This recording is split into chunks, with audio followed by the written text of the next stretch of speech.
বাংলাদেশ থেকে একটি ছাত্র এসে যে আমাদের ভারতবর্ষে যে একটা ভার্সিটিতে পড়াশুনো করছেন, করে আবার আমাদের হিন্দু মা বোনেদেরকে হুমকি দিচ্ছেন যে মেরে দেবো, খুন করে দেবো। এবং আমাদের যে বোনটিকে যে এসকন সাপোর্টার বলে যে তাকে যে এই হুমকিগুলো দেওয়া হচ্ছে, সেই হিন্দু হয়ে এসকনের সাপোর্টার করবে, এটাই তো স্বাভাবিক। এদের মতো ছাত্ররা যদি কোনো ভার্সিটিতে পড়াশুনো করে, তাহলে সেই ভার্সিটিটাও তো শেষ হবে এবং হিন্দু ভাই বোনেদের ওপরেও, ছাত্র ছাত্রীদের ওপরেও ভয়ঙ্কর ভাবে ওদের ওপরে একটা একটা হামলা হতে পারে। এবং উনি আজকের ফুরফুরা শরীফে গিয়ে কিন্তু এটাই প্রমাণ করলেন যে উনি ওখানে ভোটের জন্য গেছেন। দেখুন, বিধানসভায় যদি হিন্দুত্ব নিয়ে যদি কথা ওঠে, সেটা যদি স্পিকার বলেন যে এখানে হিন্দুত্ব নিয়ে কথা হবে না, কেন হিন্দুত্ব নিয়ে কথা বলাটা কি অপরাধ? আর এটা যদি অপরাধ হয়ে থাকে, তাহলে এই বিধানসভাটা কিসের জন্য তৈরি হয়েছে? বিধানসভাটা কাদের জন্য? মৌলবাদীদের জন্য, ইসলামীদের জন্য। এটা হিন্দুদের জন্য নয়। তাহলে আমাদের এটা বুঝে নিতে হবে যে এখানে আমাদের রাজ্যের মুখ্যমন্ত্রী, উনি তাহলে ইসলামিক। ফিরাজ হাকিম নিজেই তো একটা কেওড়া, তো উনি তো বলবেনই। আর ওনার তো সত্যি কথা বলতে, ওনার কথা বলার কোনো ল্যাঙ্গুয়েজই নেই, ঠিকঠাক নেই। ওই জন্য উনি এরকম ল্যাঙ্গুয়েজই ইউজ করেন। হ্যাঁ, 26-এ তো উনি লড়াই করবেন, কারণ দিল্লি হাত থেকে বেরিয়ে গেছে। উনি এবার বুঝতে পারছেন যে এবার যদি পশ্চিমবঙ্গ যদি হাতের থেকে বেরিয়ে যায়, তো ওনার হাতে এবার ঠুটো কলা। এই বাংলাদেশের স্লোগান যে জয় বাংলা, আমাদের ভারতবর্ষে জয় বাংলা চলে না। এখানে জয় বাংলা স্লোগান দিলে আমরা মানবো না। ব্রাহ্মণের মেয়ে বলেই তো উনি ওই যে কানের গোড়ায় কাপড় গুঁজে দিয়ে গিয়েই তো উনি নামাজ পড়ছেন, উনি ফুরফুরা শরীফে চলে যাচ্ছেন। একজন হিন্দু ঘরের মেয়ে হয়ে কখনো কানের গোড়ায় কাপড় গুঁজতে পারেন না। উনি হিন্দুর মতোই সেজে যেতে পারেন। অপরাধী, এত বড় অপরাধী, সে সাজা না পেয়ে সে কয়েকদিনের জন্য তাকে জেল হেফাজতে রেখে তাকে আবার জামিন করানো হচ্ছে। আর এটা তো হওয়া স্বাভাবিক, কেননা যতদিন এই রাজ্যে আমাদের এই যে মহিলা মুখ্যমন্ত্রী আছে, ততদিন অপরাধীদের কোনো অপরাধ দেখতে পাবেন না। এই মুহূর্তে দাঁড়িয়ে বিভিন্ন জায়গা থেকে কার্যত ইসলামিক রাষ্ট্র করে দেওয়া হোক ভারতবর্ষকে আওয়াজ তুলছেন। কারা তুলছেন? যারা বাংলাদেশ থেকে এসে হরিয়ানায় থাকছেন, খাচ্ছেন, পড়াশোনা করছেন, তারাই আবার হুমকি দিচ্ছেন। আমার সঙ্গে রয়েছে রেখা পাত্র, কথা বলবো। বাংলাদেশ থেকে একটি ছাত্র এসে যে আমাদের ভারতবর্ষে যে একটা ভার্সিটিতে পড়াশুনো করছেন, করে আবার আমাদের হিন্দু মা বোনেদেরকে হুমকি দিচ্ছেন যে মেরে দেবো, খুন করে দেবো। সে বাংলাদেশ থেকে এসে হরিয়ানার মতো জায়গায় এসে পড়াশুনো করছে, আবার সেই আমাদের ভারতবর্ষকে ইসকন রাষ্ট্র বানানোর হুমকি দিচ্ছে। তাকে ইসলামিক রাষ্ট্র বানানোর জন্য হুমকি দিচ্ছে। আমরা চাই যে একে আইনের আওতায় নিয়ে এসে একে উপযুক্ত শাস্তি দেওয়া হোক। আর আমি প্রধানমন্ত্রীর কাছে আবেদন করব যে এর মতো এই বাংলাদেশ থেকে আসা এই ছাত্রদেরকে আজকের আমাদের ভারতবর্ষে এসে এরকম হুমকি দেওয়ার জন্য এনার এক কড়া কড়া ব্যবস্থা করা হোক। এবং আমাদের যে বোনটিকে যে এসকন সাপোর্টার বলে যে তাকে যে এই হুমকিগুলো দেওয়া হচ্ছে, সেই হিন্দু হয়ে এসকনের সাপোর্টার করবে, এটাই তো স্বাভাবিক। এখানে তো অস্বাভাবিক কিছু না। আমরা চাইছি যত যে আমরা হিন্দু মুসলিম সমস্ত জাতি অনজাতি আমরা মিলেমিশে থাকবো, সেখানে ওনারা চাইছে যে এই রাষ্ট্রটাকে কি করে শেষ করা যায়, আমাদের ভারতবর্ষটাকে কি করে শেষ করা যায়। বাংলাদেশ শেষ করেছে, এখন এসে এসে আমাদের ভারতবর্ষে এসে এখন এইরকম একটা শেষ করার চেষ্টা চালাচ্ছে।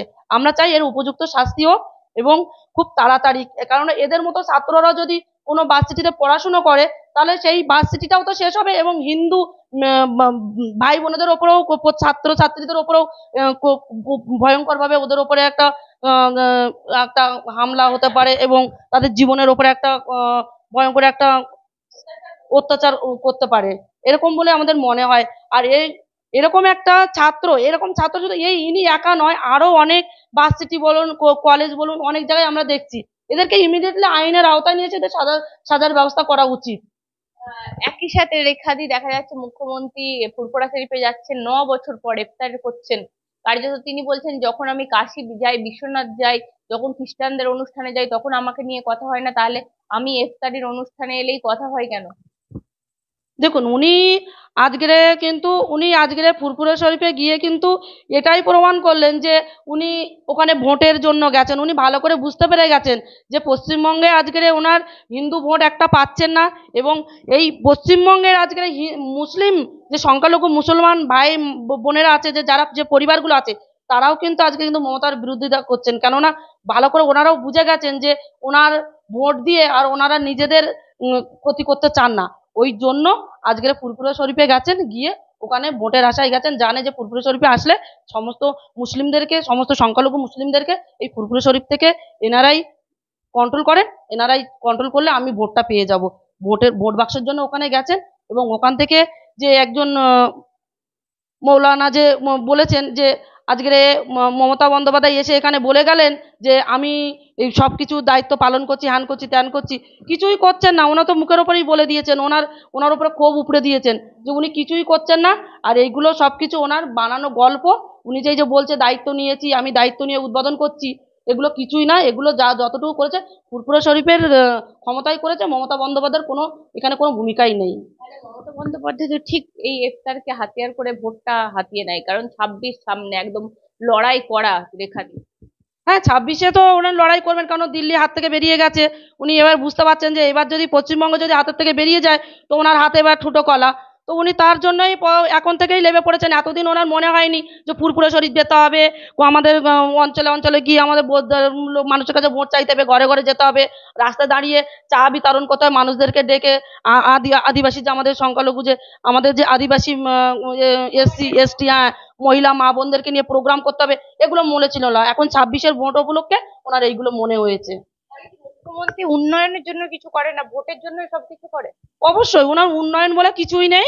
ওনার যে এই মা মাটি সরকার, উনি ওই মা মাটি নাম নিয়েই উনি ওনার ইয়ে চালিয়ে যাচ্ছেন। এবং উনি যে ভোট বাক্সের জন্যই এত কিছু করছেন, ভোট শেষ ওনাকে আর দেখা যায় না। আবার যখন ভোট এসে যায়, যখন বিধানসভা, লোকসভা, পঞ্চায়েত ভোট যখন এসে যায়, তখন ওনাকে আবার এরকম দেখাই যায়।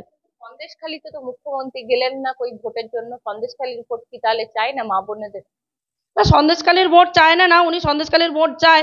সেটা উনি যখন আপনারা দেখেছেন যে ফেব্রুয়ারিতে উনি গেছিলেন, ফেব্রুয়ারি মাসে গেছিলেন, গিয়ে উনি যেটা করে এসেছেন, আর মায়েরা যেভাবে এসটি এসসি মা বোনেরা যেভাবে প্রতিবাদ করেছিলেন, উনি ভালো রকম বুঝে গেছেন যে এখানে সন্দেশখালী ওনাদের আর পাত্তা দেবেন না। সন্দেশখালী ওনার হাতের থেকে এমনিই বেরিয়ে গেছে। তবু আমাদেরকে শক্ত হাতে সন্দেশখালীটাকে কন্ট্রোল করতে হবে, কারণ সন্দেশখালীতে আমরা এত লড়াই করেছি আজকের এই সন্ত্রাসবাদী কমানোর জন্য, এই আমাদের মা বোনেদের উপর অত্যাচার কমানোর জন্য। সেখানে যদি এইরকম অত্যাচার শুরু হয়, আর অলরেডি সন্দেশখালীতে কিন্তু অলরেডি হচ্ছে, আর সেটা কিন্তু আমরা বারবার আমরা মিডিয়ায় বলছি যে সন্দেশখালীতে ভেতরে ভেতরে ওনারা অত্যাচার করছে। আর সেটা আমরা চেষ্টা করব 26-এর আগে যে ব্যক্তিরা তৃণমূল কংগ্রেসের যে ব্যক্তিগুলো, যে কার্যকর্তারা যারা এত অত্যাচার এখনো চালিয়ে যাচ্ছে, তাদেরকে সামনে প্রকাশ্যে নিয়ে এসে আমাদের তুলে ধরাটাই হচ্ছে আমাদের কাজ এখন। আমি বলছি রেখাপাত তো কার্যত সন্দেশখালী, আমি বলছি হুঙ্কার 26-এর ক্ষেত্রে, আপনাদের ক্ষেত্রে হুঙ্কার হওয়া উচিত সন্দেশখালী। তো সেই সন্দেশখালী যেখান থেকে আপনাদের পুরো আন্দোলনটাকে এই মুহূর্তে তৃণমূল কংগ্রেস বলে মিথ্যে, পিঠে খাওয়ানোর গল্প, আমাদেরকে অসম্মান করা হয়। আপনিও দেখেছেন, সম্প্রতি বলা হয়েছে সন্দেশখালী, দেখেছেন তো অভিষেক বন্দ্যোপাধ্যায় বলে। দেখুন, পিঠে খেতেন ওখানে একমাত্র মমতা বন্দ্যোপাধ্যায়ের ছেলে। সে কাপড়ের আঁচলের আড়ালে লুকিয়ে রেখে দিয়েছিলেন। এমনকি তাকে ছাড়ানোর জন্য হাইকোর্ট, সুপ্রিম কোর্ট অবধি উনি বড় বড় উকিল, লয়ার ধরেছিলেন, এবং উনি কিন্তু তাকে ছাড়াতে পারেননি। এখন উনি নিজের জামিনের জন্য কিন্তু উনি বারবার কিন্তু অ্যাপ্লাই করছে। হ্যাঁ, উনি তো আমরা হয়তো লাইভে দেখছি যে উনি নিজেকে ছাড়ানোর জন্য উনি বারবার অ্যাপ্লাই করছে। এবং ওনার মতন একজন দেশদ্রোহী, একজন অত্যাচারিত একটা অপরাধীকে যদি জামিন দিয়ে দেয়, তাহলে এখানে বুঝতে হবে যে ওই অপরাধীদের পক্ষ নিয়েই আইন কাজ করে, নিরপরাধের কোনো এখানে জায়গা নেই, তাদের পক্ষ নিয়ে কাজ করে না। আর আইন এখন হয়ে গেছে, এখন প্রত্যেকটা অঞ্চলের থানা পুলিশ হয়ে গেছে এখন পার্টি অফিস, থানাটা হয়ে গেছে পার্টি অফিস, আর পুলিশ অফিসারেরা যারা আছে তারা হয়ে গেছে এখন তৃণমূলের এখন ওইসব গুন্ডা বাহিনী। এখন বুঝতে হবে আমাদের, আর সেইভাবে আমাদের কাজ করতে হবে।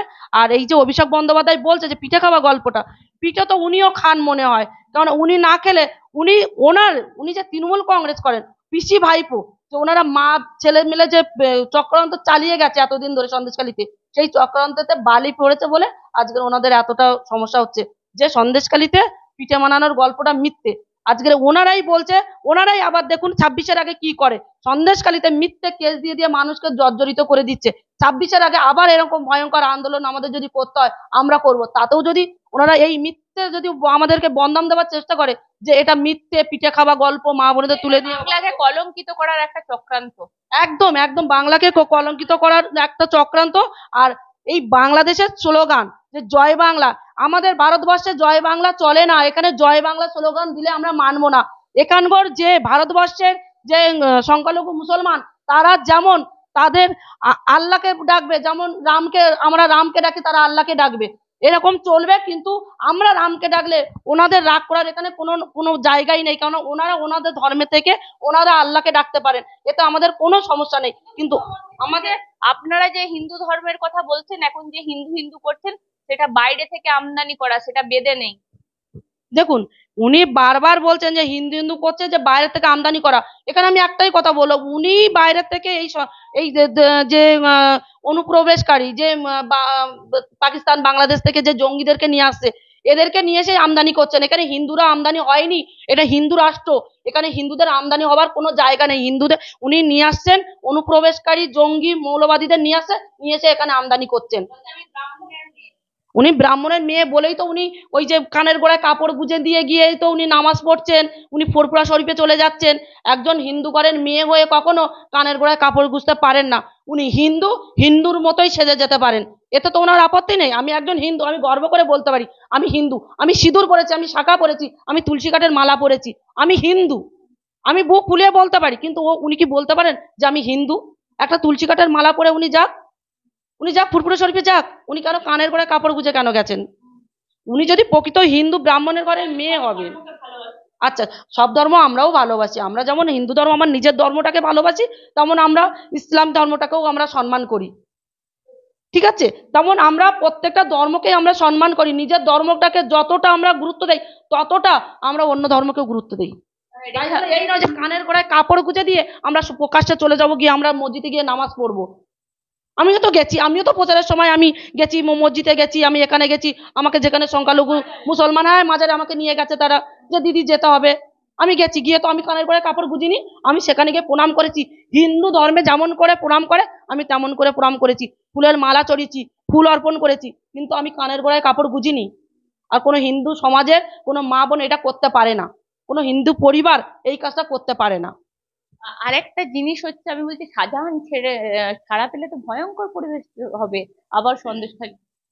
সেটা তো ভয়ঙ্করই হবে, কেননা একটা অপরাধী, এত বড় অপরাধী, সে সাজা না পেয়ে সে কয়েকদিনের জন্য তাকে জেল হেফাজতে রেখে তাকে আবার জামিন করানো হচ্ছে। আর এটা তো হওয়া স্বাভাবিক, কেননা যতদিন এই রাজ্যে আমাদের এই যে মহিলা মুখ্যমন্ত্রী আছে, ততদিন অপরাধীদের কোনো অপরাধ দেখতে পাবেন না। অপরাধী তো উনিই তো তৈরি করছেন, এই জঙ্গি গোষ্ঠীটাকে তো উনিই সমর্থন করেন। ওই জন্য এরা জঙ্গি এই গুন্ডা বাহিনীদেরকে উনি কন্ট্রোল করেন, ওনার জামিন পেয়ে যাবে। কিন্তু আমাদের মতো নিরীহ মানুষেরা, আমাদের ঘরের বাপ ভাইয়েরাই মানে বিনা দোষে তারা কেস কাবারি খেয়ে তারা জেল হেফাজতে থাকবে, এটাই তো।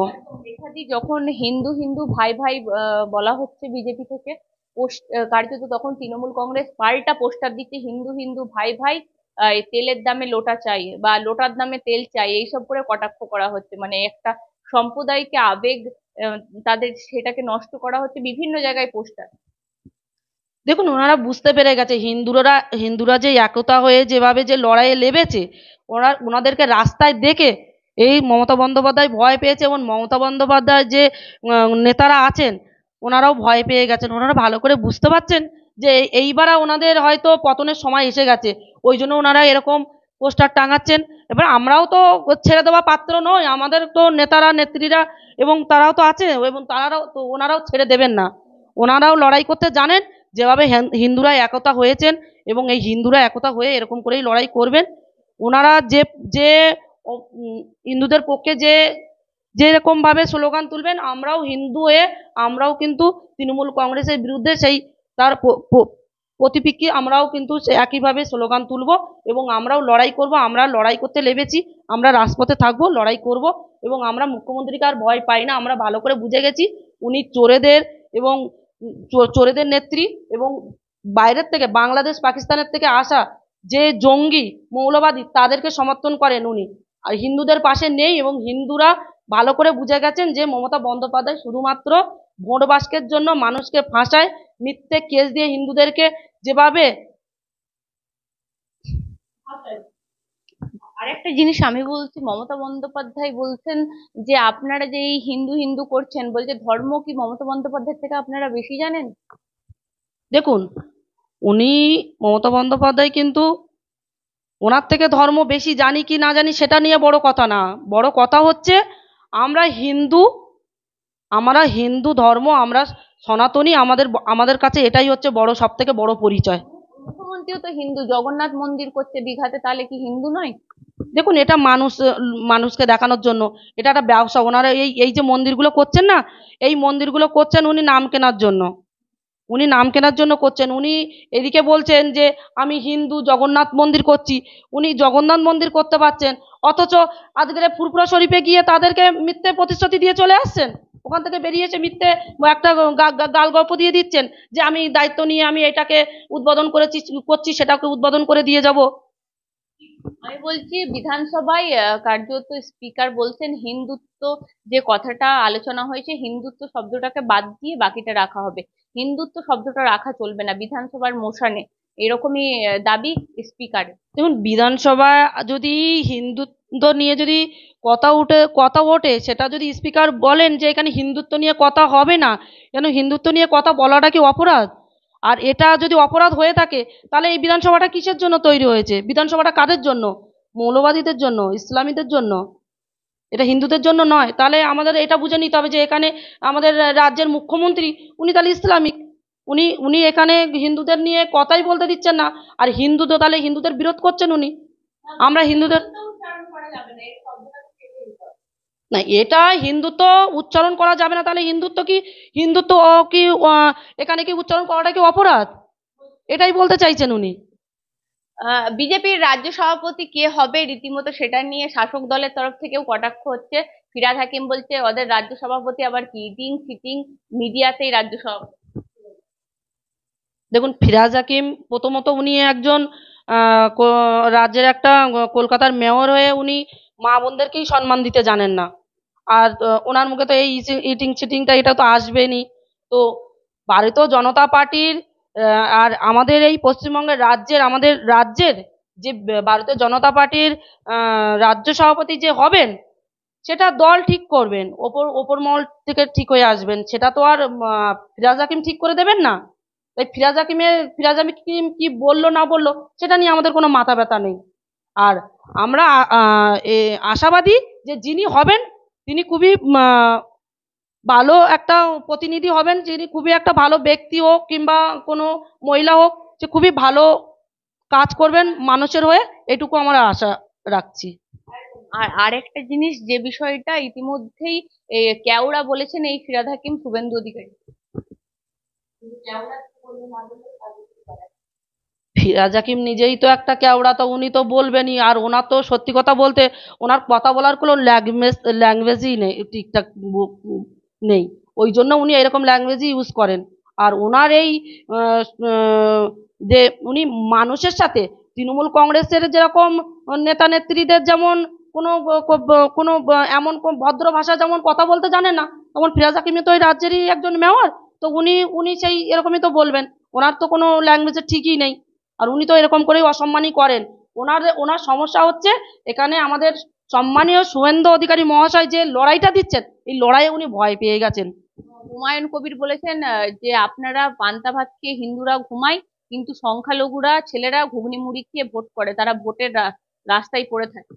আচ্ছা, হিন্দুরা পান্তা ভাত খেয়ে লড়াই করেন, ঘুমিয়ে থাকেন, আর আর তৃণমূল কংগ্রেসের ঘুগনি মুড়ি খেয়ে তারা রাস্তায় লড়াই করেন।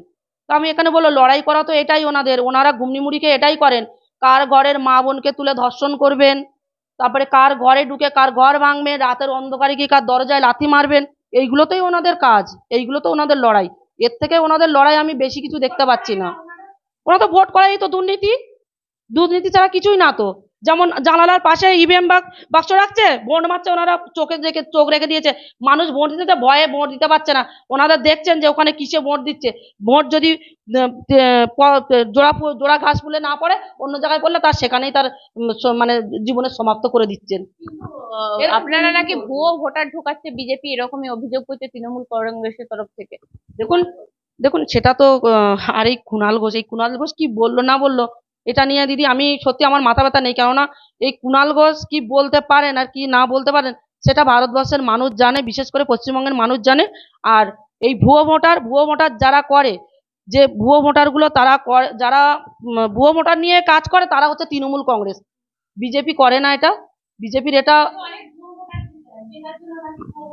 হ্যাঁ ওই জন্যই তো দেখুন এটা আপনি দেখুন প্রায় জায়গায় দেখুন এই ভুয়ো ভোটার নিয়ে তদন্ত হচ্ছে, সেখানে দেখুন তৃণমূল কংগ্রেসের যত ভুয়ো ভোটার বেরোচ্ছে, একটা ভোটার সে দেখা যাচ্ছে গত 7 থেকে 8 জায়গায় ভোটার হয়ে বসে আছে। তো গণতান্ত্রিক অধিকার মানুষের, এমনিতেই এনারা গণতান্ত্রিক অধিকার ছিনিয়ে নিয়েছেন, আর যেভাবে ছিনিয়ে নিয়েছেন সেই সেই গণতান্ত্রিক অধিকারটা ছিনিয়ে নিয়ে ওনারা একটা মানুষকে 10 জায়গায় ভোটার করে রেখে দিয়েছেন। সেই ভুয়ো ভোটারটা হচ্ছে ওনাদের হাতে, ওনারাই সেই ভুয়ো ভোটারটাকে ইউজ করেন, বিজেপি করেন না সেই ভুয়ো ভোটারটাকে ইউজ। ভুয়ো ভোটার আরো বিজেপি চায় যে সব সম্মুখে আসুক, প্রকাশ্যে আসুক, মানুষ দেখুক যে ভুয়ো ভোটার কারা তৈরি করছে, ভুয়ো ভোটার নিয়ে কারা রাজনীতি করছে। দেখুন অবশ্যই অবশ্যই যে চুরি করবে সে তো আর বলবে না যে আমি চুরি করছি, সে সে অন্যের ঘাড়ে চাপিয়ে দেওয়ার চেষ্টা করবে, আর সেটাই করছেন মুখ্যমন্ত্রী। যেমন এই কুণাল বাবু বলে দিয়েছেন যে ভুয়ো ভোটার নিয়ে বিজেপি রাজনীতি করছেন, এখানে মুখ্যমন্ত্রী এই পার্থ চট্টোপাধ্যায় আর কুণাল ঘোষ এনারাই তো ভুয়ো ভোটার নিয়েই রাজনীতি করছেন। আর ভুয়ো ভোটার নিয়ে রাজনীতি করছেন বলেই তো আজকের এত ওনাদের এত রমরমা বাজার, এত দুর্নীতি, এত খুন ধর্ষণ ওনাদের হাতেই বেড়ে চলেছে। মানুষ কেন ভোট দিচ্ছে রেখা দিয়ে, এত খুন ধর্ষণ? মানুষ ভোট দিচ্ছে না, মানুষ ভোট দিচ্ছে না, মানুষ ভোট দিলে তাহলে মানুষের উপরে এত, সাধারণ মানুষের উপরে এত অত্যাচার হতো না, এত ঘরে ঘরে ছোট ছোট শিশুর থেকে ঘরের গৃহবধূ অবধি রাস্তায় বেরোতে পারছে না। এখন দেখতে পাচ্ছেন কিভাবে খুন ধর্ষণ হয়ে চলেছে। আজকে যদি ভোট পেতো তাহলে এটা হতো না কখনো। আজকে ভোট পায় না বলেই মানুষের উপর এত অত্যাচার করছে, মানুষের আজকে মানুষের এই অসম্মান করে মানুষকে খুন করে তাদেরকে শেষ করে দেওয়ার পরিকল্পনা করছে। আজকে যদি সাধারণ মানুষ জনগণ যদি তাদেরকে ভোট দিত তাহলে এই ভুয়ো ভোটারের প্রয়োজনই পড়তো না তৃণমূল কংগ্রেসের, বিশেষ করে মমতা বন্দ্যোপাধ্যায়।